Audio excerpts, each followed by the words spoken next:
Right, P to the greatest Afrikaans rapper, this for you. Jy was 'n inspirasie vir ons nasie. Kom terug, die God, ek kan nie verstaan nie. Kom terug. Jy was 'n inspirasie vir ons nasie. Kom terug, die God, ek kan nie verstaan nie. Kom terug.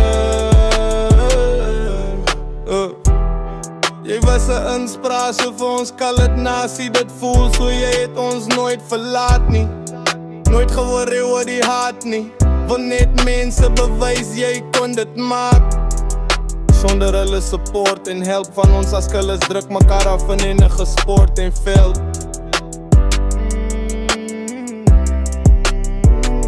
Jy was 'n inspirasie vir ons nasie. Kom terug,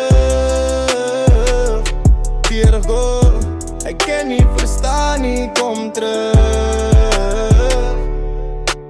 Lewe is kort, so follow jou drome tot die dood. Hy het deure oopgemaak, net nie vir hom nie, but vir ons ook so. Hoe ken jy 'n man soos hy haat en wil doodmaak? Ek weet hy is in 'n beter plek, van hy was 'n beter mens. Letter to Junior King, I will forever be your biggest fan. Rest in paradise, King. Gonna but your aura lies forever. It was 'n inspirasie vir ons nasie. Kom terug, Diergo, ek kan nie verstaan nie. Kom terug.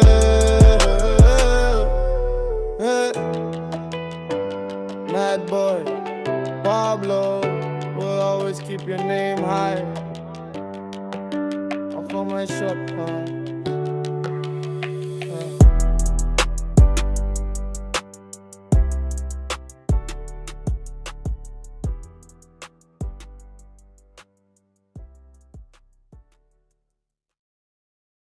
Most people would agree, but this guy, King Junior, he was really the greatest, bro. Really the greatest. In any genre, music-wise, art-wise. He perfected his craft. It's a shame he had to go like that.